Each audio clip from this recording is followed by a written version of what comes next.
江海闊本算清靜，沙礫偏要吹進眼睛。關起雙眼安我天明，看見卻是你身影。承受冷血這罪名，減了壽命。每個報應要是注定，可要認命。黃沙做我背後風景，曾飛起風沙，笑看每個在地上爬。我的腳下，從一生虛假放半剎那，瀟瀟灑灑抱緊我吧，疾呼吧，飛吧，火無風沙。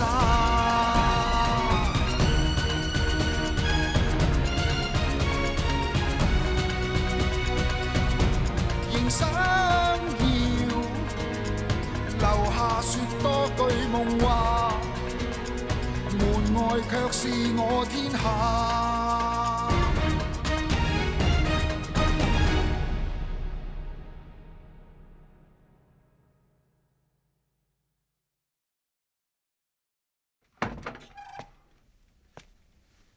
你見點啊？我叫下人攞緊水入嚟俾你梳洗㗎啦。既然吉時吉日都錯過咗，亦都無謂急着吉時啊！呢幾日唯有屈就你喺呢間客房度休息下啦。仲有啊，我哋已經派人落山通知緊你阿哥，等佢再擇過日子之後，到時再籌謀下，睇點樣安排你出門至啱禮法啦。俾大哥聽到，以為你只係新郎哥，照咁上心添。阿大哥佢咧唔係唔想嚟睇你嘅，只不過啱啱琴日有馬賊上山搗亂，佢要盡快落山同曹軍長商討啊。過幾日就翻嘅，你唔使咁擔心啊。我個人肯聽聽話上到山，照計應該俾你同我哥唔使擔心阿珍。做咩啊？我既然都已經踏入咗嚴家鋪，你驚我會走咗去，想看住咁話？唔係，我其實都想問下，唔知琴日你哋兩個有冇遇到咩人啫？我都講過，尋晚遇到沙塵暴同其他人失散咗，所以喺窑洞避咗成晚，遇到家春芬就係咁多。你覺得我仲有嘢隱瞞啊？唔係咁嘅意思，只不過琴日真係有馬賊上過山，我驚你哋兩個遇到啫。遇到咁咪點啊？你驚我會失明字，丟人家假？你係唔信嘅，但可以出嚟同人哋講啊，何必一而再，再而三咁問我？我唔係唔信你哋，根本我亦都唔想你同宋家新媳婦會遇到嗰班人啦。我只不過係多口問句，求個安心啫嘛。家春芬喺邊啊？而家佢家東商客房嗰邊，佢冇嘢嘛？冇咩事，我哋都通知咗宋家。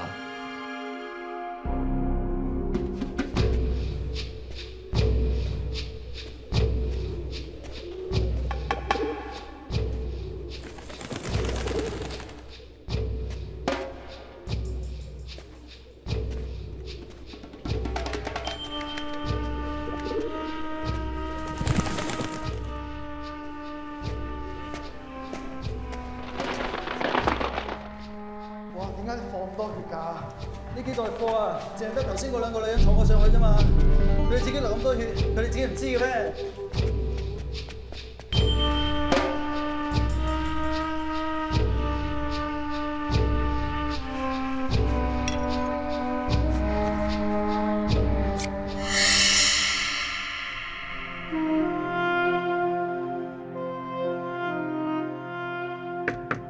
家春芬姑娘喺咪裏邊啊？我係啊。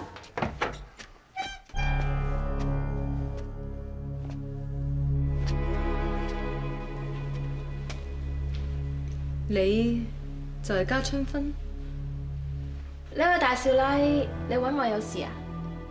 我係宋族嘅長房當家，嚟接你翻去。宋當家，當家有禮，當家有禮。仲跪喺度做乜嘢啊？呢度係嚴老闆嘅地方，要跪嘅，等我再擇個吉時吉日拜堂先再嚟跪啦。係嘅，係嘅。呢場黃土雨嚟得真係突然。總之辛苦過冇事就好啦。春芬唔辛苦㗎，要當家擔心，辛苦當家就真。迷路咗一日一夜，真係冇事發生過？冇啊，沿途好在有計小姐同我一齊，大家有個照應。我叫咗啲下人嚟攞起身衫俾你，換過之後就去同嚴二少爺同埋計小姐道謝一聲之後，我哋翻去先再講啦。哦，你受咗傷咩？點解會咁嘅？你自己點樣整親你都唔知？春芬，明鳳，原來你喺度啊！原來係計小姐，我係宋族當家招玉。原來你就係宋當家。我剛才都係聽漫天提過，我係專登嚟探春芬㗎。邊個受咗傷啊？計小姐，呢隻腳。明鳳，你割傷咗隻腳啊！唔怪之一路上隻腳咁濕啦。我明啦，等我隻腳傷整污糟咗架車，仲搞到連你條褲都染埋血添，真係唔好意思。反正佢條褲都要換㗎啦。咁啦，我去揾嚴二少爺，叫佢請個大夫嚟睇你隻腳。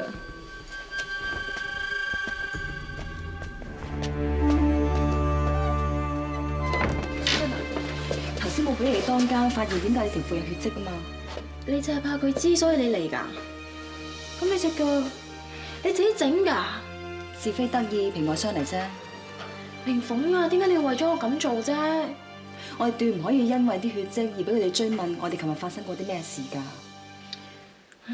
呢件事啊，都唔知可以呃到幾時。你放心啦，只要你唔講，我唔講，就等於件事從來都冇發生過，就等於可以呃佢哋一世，真係唔會有事嘅咧。對唔住啊，要你同我講呢個大話。根本就冇講大話，只不過我哋共同擁有同一個秘密，一個永遠都唔會有人知嘅秘密，係咪？聽佢哋講，先接你返去，再擇一成親。我真係唔知幾時再有機會再見到你。不過你放心，喺山上面，我淨係得你一個朋友㗎咋。如果你有咩事嘅話，一定要嚟搵我，知道嗎？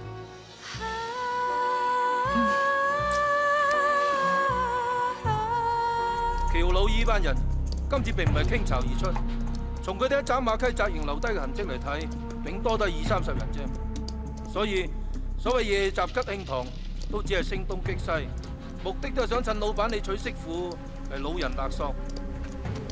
而家新娘子喺風沙中受啲苦，但就因禍得福，相反避過一劫，啲馬賊無功而還，咪走得咁快咯。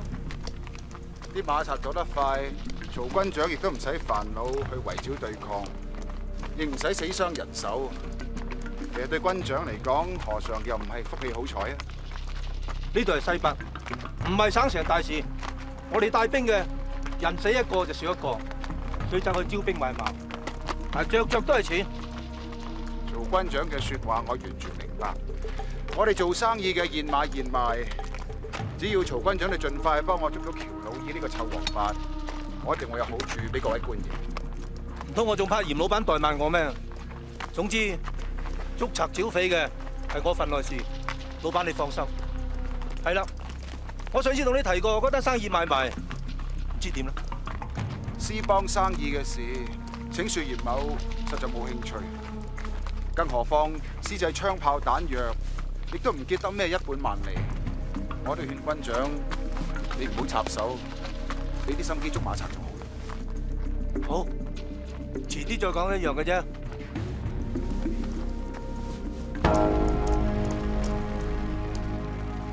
又係班馬賊，呢啲所作所為唔係喬老姨做，仲邊有人做？家家寨嘅人有錢俾佢哋搶咩？做生意同做賊嘅心思都一樣嘅啫。一幫人上路，佢就唔會空手而回，白費心機。因為今次老闆你個精明令到無從入手，佢哋咪點都要搶啲嘢，殺下人，覺得自己有啲交代得嘅。好啊，我送老闆送到呢度啊，路上小心。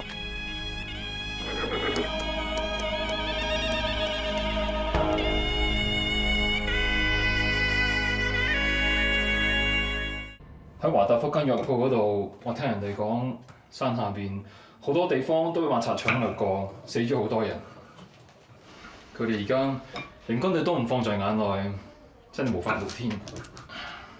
其實嗰班所謂賊同嗰班所謂兵有咩分別啫？分別就係一邊有嚴萬禧派錢，另外一邊就冇。講到尾，嚴家鋪呢台戲，咪就係得嚴萬禧一個唱落去咯。其實如果我哋宋家爭翻口氣，總有機會嘅。而家你已經知道，我係一個生唔到仔嘅男人嚟啦。今次呢頭婚事，石最好個藉口，先至可以唔走吉時。而家女仔已經上咗山，拜堂係遲早嘅事，到時一定會穿晒。你屋企個新娘響山下面係邊一樹人啊？牽羊溝家家寨。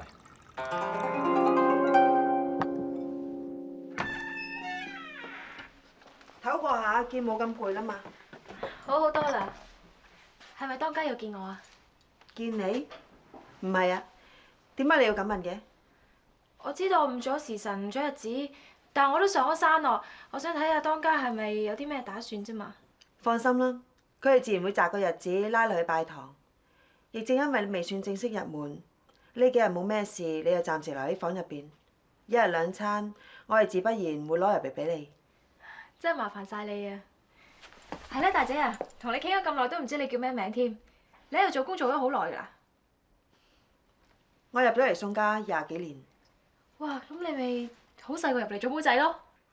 我丈夫係宋東陽，我係呢度嘅長房長子正室。對唔住啊，我啲鄉下人咩都唔識，對唔住啊，對唔住啊，你唔好怪我啦，對唔住啊。起身先。你喺度啱啦，幫佢換過呢套衫啊！呢套衫唔係攞嚟拜堂嘅咩？係啊，今晚就係拜堂成親。咁快？唔係要擇個日子先咩？家春芬父母剛啱盲死，你反而要穿紅着綠同人成親洞房，呢啲係咩道理啊？東陽啊，你亂講啲乜嘢啊？尋晚班馬賊除咗潛伏山上，佢啲同黨只係奸計唔可以得逞，轉而洗劫家家寨。家春芬嘅父母兄長同埋全村嘅人無一幸免。咁即係話，個女仔都唔知件事咯？係冇人通知佢啫。你咁講係咩意思啊？由山下傳嚟嘅消息，我又點會早知過當家你啊？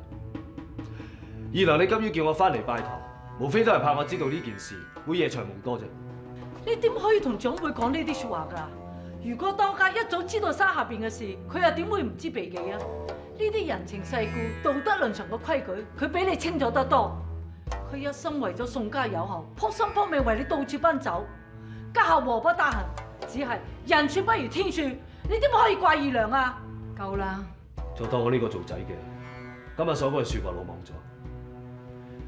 既然原來你知道道德倫常嘅，家春芬就應該為佢父母守孝，嫁娶嘅事應該暫且擱置。守孝亦都係家春芬一個。既然佢唔可以拜堂嘅，咁我幫你領取媳婦咯。唔得，聘禮已經俾咗，新娘已經到咗宋家，一個舉目無親嘅姑娘。如果宋家而家先至嚟話退婚另娶嘅，一定會招人話病，點都講唔過去。我宋東陽亦都唔想做一個始亂終棄嘅人。東陽，你今晚就一定要同我作對先至安樂係嘛？我唔係全心同你作對嘅。你係宋家嘅當家，亦都係長房嘅當家。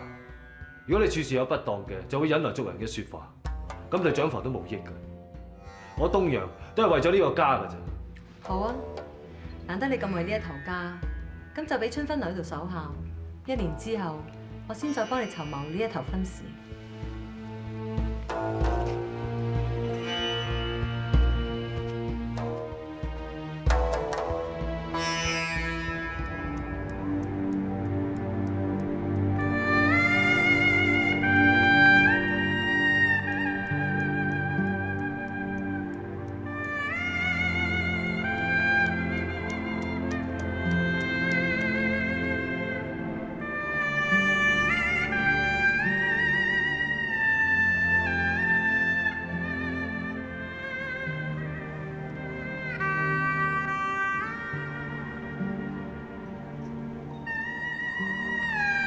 娘親啊，我真係好唔捨得你啊！你雖然係做人妾侍，但係始終都係嫁上山，食得山上嘅米飯就係你嘅福氣啦。不過你要記住啊，至緊要同夫家傳宗接代。如果唔係啊，以後嘅日子都好難過㗎，知道嗎？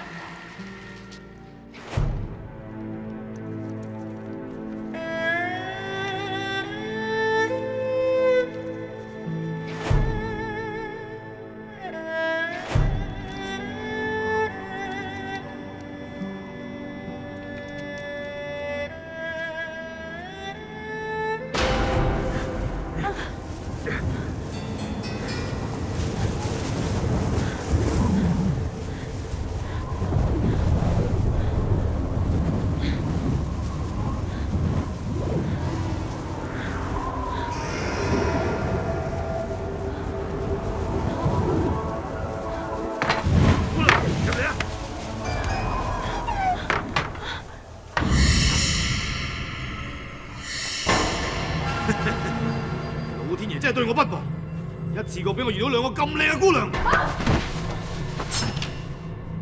睇呢件衫嘅貨色，似乎你先係嚴萬禧嘅新夫人喎。大早應該估到嚴萬禧要填房，唔會孤寒成咁嘅。我家老大想請新夫人到我哋寨中坐坐，只要收到錢，馬上就會放翻你上山。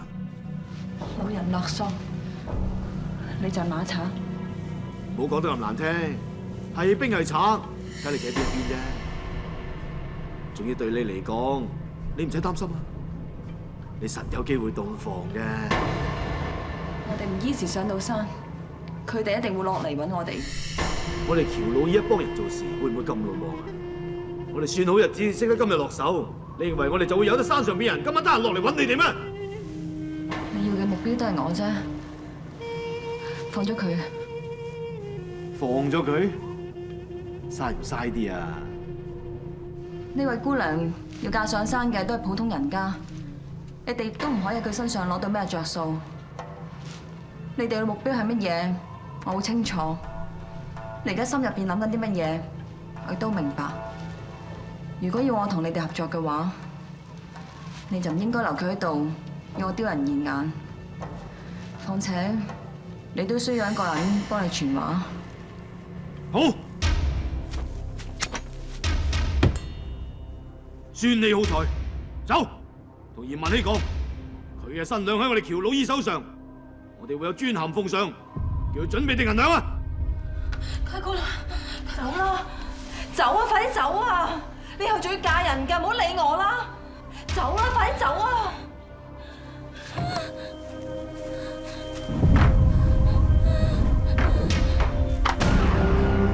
不如我哋休息下先，等你風沙過咗，我就會帶你走。如果唔係，反正我都唔想嫁嚴萬禧，你想點就點啦。識趣嘅女人，有冇味道？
做咩事啊？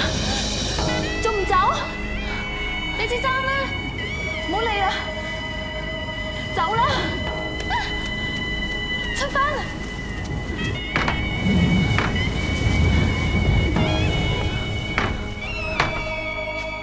算啦，出分啦，我哋快啲走啦！啲髮簪唔值錢㗎。得㗎，唔好俾人見到支髮簪㗎。如果唔係就知道我哋今日嚟過呢度㗎啦。你而家仲嚟計較啲咁嘅嘢？你諗清楚啦，啲化妝喺邊啊？唔得啊！我哋快啲走啦！我哋都唔知佢哋幾多同黨，快嚟人幫手啦！我哋走啦！得㗎，唔可以揾人㗎。你究竟明唔明白馬賊有幾多人啊？我哋要報官㗎！唔可以啊！唔可以俾人見到佢喺度㗎。春芬啊，我知你而家好驚啊，我都一樣咁驚啊。但我哋真係冇殺到人，我哋冇做錯過嘢啊！我哋只不過係自衞咋，人哋唔會怪我哋㗎。佢係馬賊嚟㗎，佢係馬賊嚟㗎，你明唔明啊？咁更加死有餘辜啦！俾人知道我哋同個馬賊喺間草屋入邊，因為我哋反抗，所以佢侮辱我哋啊！咁呢啲咪係我哋嘅理由咯？你覺得有人會信我哋咩？試問成件事，邊個可以證明到我哋冇俾人侮辱過先殺人啊？至少我同你都有互相證明啊！我同你都係當中嘅女人，冇人會信我哋講乜嘢㗎。名節對一個女人嚟講好重要㗎。如果冇人信我哋嘅，我哋以後都嫁唔出㗎。你明唔明啊？我哋問心無愧咪得咯。你得人哋點樣諗啫？佢哋係唔信嘅，我哋可以離開呢度，有乜咁大不了啊？離開呢度？離開呢度，我哋可以去邊啊？就算好似計姑娘你咁樣，又叻又聰明又讀過書，但我哋女人嚟嘅咋？我哋走咗之後，我哋屋企人成世都俾人笑噶，我哋咩都做唔到噶。我淨係想揾住好人家，安安分分咁做人媳婦，生兒育女，相夫教子。我呢門親事等咗好耐噶啦。我真係唔想好似命中注定咁講話我孤寡終老，我唔想啊，我唔想啊，我唔甘心啊！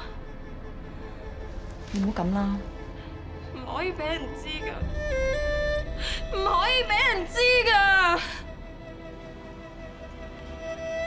你放心，今日嘅事冇有人知嘅。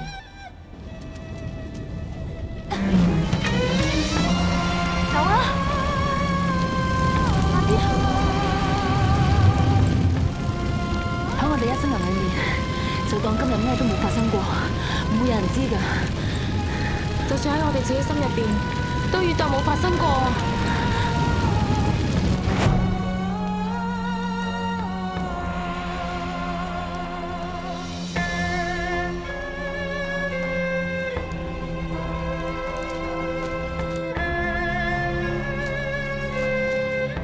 你哋迷路嗰陣，會遇到嗰班衰人？冇啊，我哋咩人都冇遇過啊。係啊，係啊。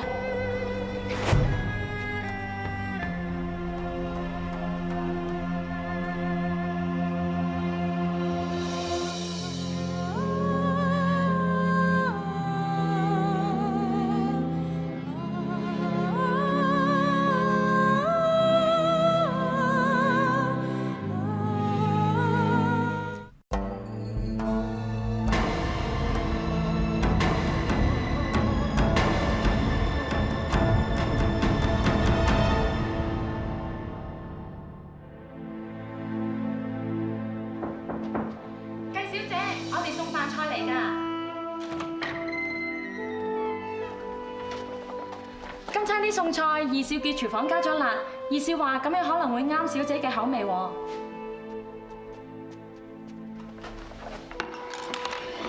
計小姐啊，你嚟咗好幾日，但係餐餐冇乜點食過嘢，再咁落去，我怕你身子有啲咩事，老闆翻到嚟會怪責我哋啊。二少，點啊？有件冇胃口啊？我咪吩咐咗你哋叫廚房嘅大娘喺計小姐嘅餸菜裏邊加辣咯。我哋有啊，二少。唔關我哋事，係我自己唔舒服啫嘛。咁使唔使睇下大夫啊？你係咪擔心你阿哥喺路上面會有事啊？放心啦，好彩嗰日佢送你上轎之後，已經即刻去到渡頭噶啦。既然家家寨嗰一劫佢都避得過，應該會冇事嘅。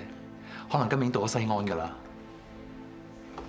係咯，佢咁樣都避得過，真係唔知好彩定唔好彩。定係你擔心殷世伯嘅病啊？不如咁啦，等大哥翻嚟同佢拜個堂之後，即刻問下佢可唔可以俾你翻去探下殷世伯啊？咁你都要食啲嘢先得㗎。如果唔係，俾殷世伯見到你而家落晒型咁樣，佢會好擔心㗎。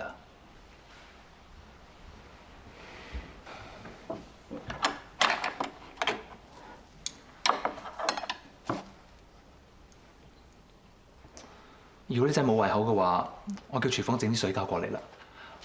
阿鄭阿福，你哋安排下整啲水餃過嚟啊。係。係。快啲叫人啊！佢又發羊吊啦！阿福啊！阿福你點啊？阿福，明峰你小心啊！一陣塞住佢把口嘅。快啲啊！人嚟啊！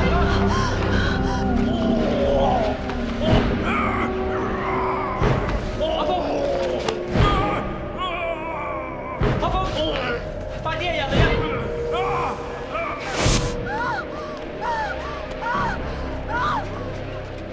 明峰，明峰，明峰你點啊？明峰，明峰，明峰，去廚房揾到個幫手，一齊翻嚟照顧計小姐。暫時吩咐全部人喺屋裏邊都唔可以打谷磨大米。我哋要盡量俾計小姐安心靜養。一間陳掌櫃喺華大夫嗰邊翻嚟之後，亦都要立即煎藥啊！知道。仲有出馬夠。揾邊個都好啦，我哋要快馬送信落山俾曹軍長，盡快通知嚴老闆要翻嚟。嗯，知道二少。二少啊，點啊？聽講雙九鎮嗰頭嚟咗個道行好高嘅和尚，其實我哋使唔使去？不知所謂，計小姐佢只不過虛寒發病啫，邊個話佢就嚟死？邊個話需要打齋啊？我唔係咁嘅意思啊！我都想未來少拉佢長命百歲，我先至諗到叫個和尚嚟幫佢驅邪㗎咋。計小姐佢只不過暫時水土不服咋，你講咗去邊啊？二少啊，你都唔係唔知以前少拉佢點死得不明不白㗎啦。我係怕佢死得唔甘心，所以依家嚟纏住計小姐啊。夠啦！你明知嚴老闆佢最唔中意我哋提呢件事㗎啦，你仲講？怪力亂神，不知所謂。唔係你二少，你都見計小姐上山嗰陣仲好地地嘅，突然之間佢又病喎，我哋都要諗個辦法，就算真神定假鬼啊，我哋都可以得個知字啊。總之嚴老闆仲未翻上山，我一日都唔可以亂揸主意啦。誒，老闆唔喺度啫，老爺喺度啊嘛。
精神見好啲嘛？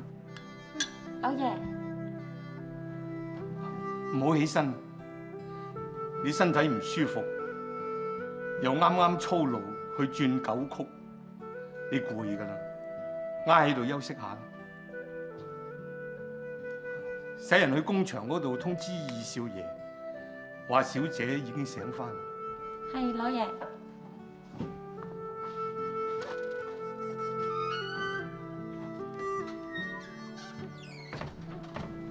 你就係明鳳係嘛？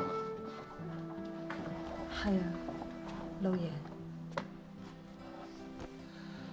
你都未曾過門，本來我呢個做老爺嘅係唔應該嚟西院打擾你，但係我聽阿漫天講你身體唔舒服，再加上之前你上山嗰陣又發生咗咁多事，屋企裏邊大大細細個個都會覺得好奇怪。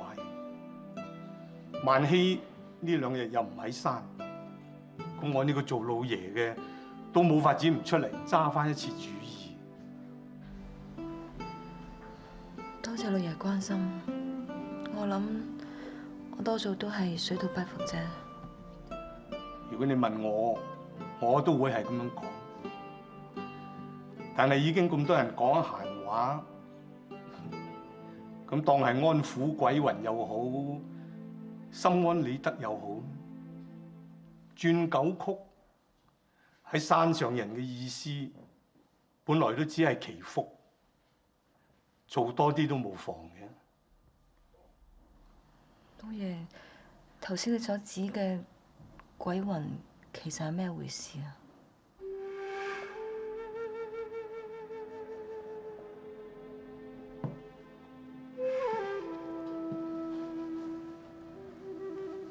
萬禧之前有一個妻子，呢件事你係知道嘅。家父同我提呢頭親事嘅時候，明房已經好清楚知道係嫁上山做田房繼室。老爺，你所指嘅鬼魂就係正室夫人。當年佢俾馬賊佬劫咗。佢一定好嬲啊！萬禧，好嬲嚴家。點解啊？啲馬賊老人最終嘅目的都係為咗錢啫。但係當年我哋冇俾到贖金，呢件係一件憾事。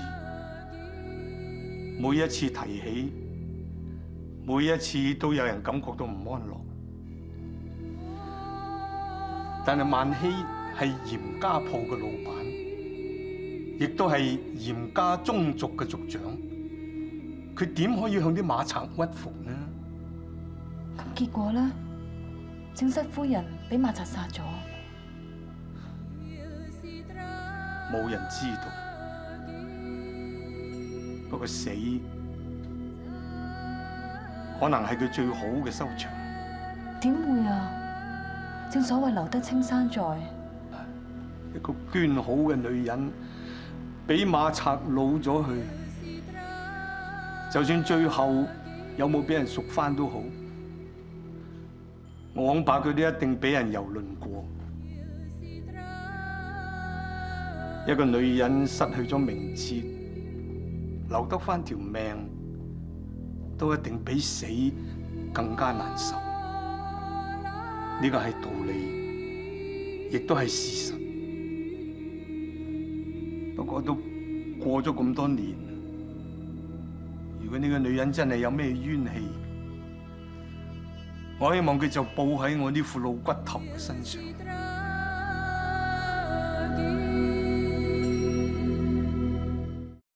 要辦嘅事都辦妥啦嘛，辦好晒㗎啦。為春芬家人辦事所使嘅錢，我一定會盡快歸還㗎。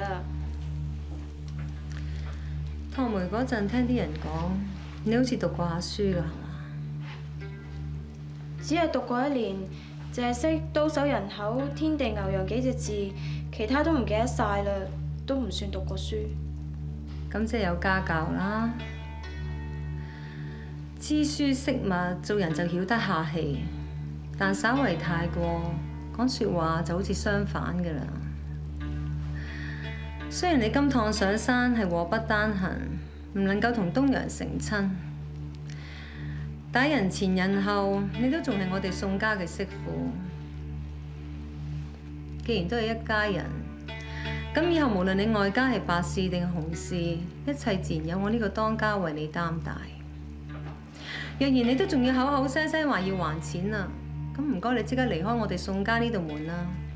我唔係咁嘅意思啊，我真係。算啦，算啦。你年紀輕輕就要面對咁多不幸，説話難免係唔識分輕重㗎啦。時間好快過啫，1年之後你就正式同東陽成親。到時為我哋宋家開枝散葉、傳宗接代，就係為我哋宋家最好嘅報答方式。如果你真係辦得到，到時就冇人有資格再講你半句不是。仲有，雖然你未正式過門，反正都係宋家嘅人，以後唔好叫我做當家，跟朗月叫啦，叫婆婆啊。係，婆婆。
酒味菜薄，酒味菜薄，大家唔好客氣啊！唔好客氣，唔好客氣。阿爹，萬希，點解你仲喺度啊？嚇？呢度啲客人等我同阿漫天招呼咪得咯。阿曹軍長都未到，等一陣先啦。曹軍長雖然係貴賓，不過你可以聽朝瞓醒先招呼佢啊嘛。請佢飲酒試試。上一趟我落山，佢應承過話今日上山，交代一下為咗馬賊嘅事。我想早啲知道，心裏邊有個預算。大哥，其實曹軍長份人呢，最喜歡飲酒聽曲嘅。佢到呢個時候都未到，只怕軍情有誤，可能今晚都未必會出現喎。冇錯啦，一早拜完堂呢，阿明鳳已經翻入房，佢等咗你成大半日㗎啦。你快啲翻去休息下先啦，嚇！如果唔係，盞啲叔伯兄弟以為你睇唔起親家，多講閒話，咁就唔好啦。睇下你啊，越飲越多啦，翻入去啦。漫天，咁你就幫我爹招呼大家啦。係嘅。咁多位室。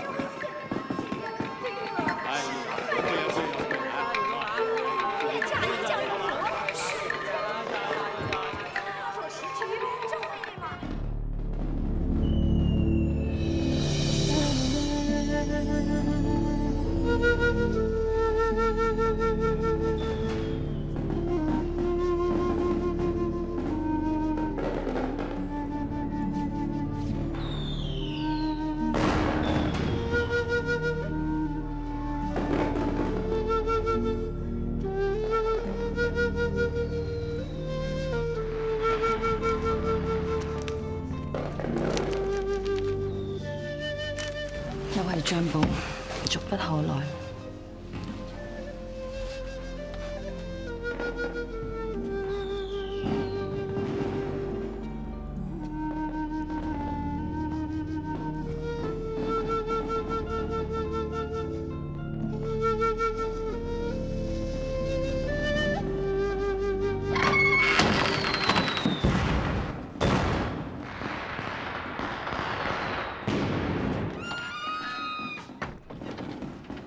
省城嘅新娘有自己隨鳳冠紅紗嘅規矩嘅咩？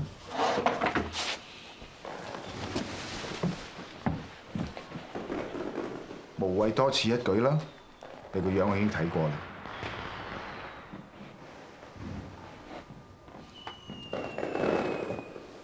國有國法，家有家規。你以前喺省城係點我唔理，但喺嚴家鋪上，喺我嚴家府中，就要聽我嘅規矩。明鳳願聞其詳。你要知道呢個家，我喜歡寧靜，任何人任何時候，尤其是係喺我背後，我都唔中意人多講説話。有嘢同我講嘅，就面對面望住我講。等我知道佢係咪口不對心，我一眼就睇得出嘅。以後你要做嘅嘢就係幫嚴家傳宗接代，其他嘅嘢你都唔使理，知道嗎？知道。係咪要我同你再講多一次啊？面對面對住我講啊！我係話嚴家嘅規矩，明峰好明白。明貌皓齒幾標緻啊！我知你依家個心唔舒服，但係就憑你呢一個樣，我可以忍到你幾晚。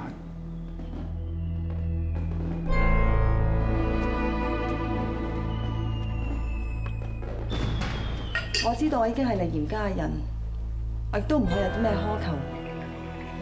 但我剛啱收到個電報，我爹得到急病，我真係好希望你可以早啲俾我3朝回門。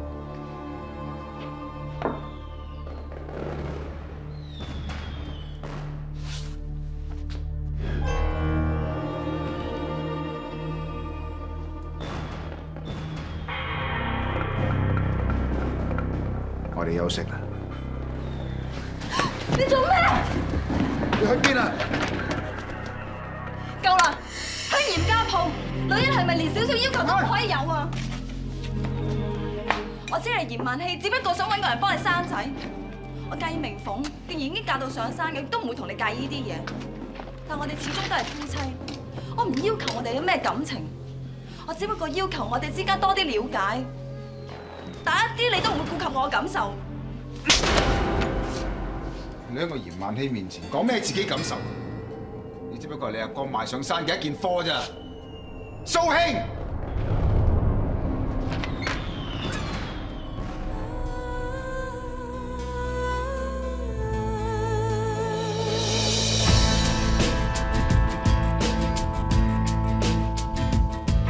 黃沙中都有曾做過的夢，黃土埋着約誓與情路，不能定結局。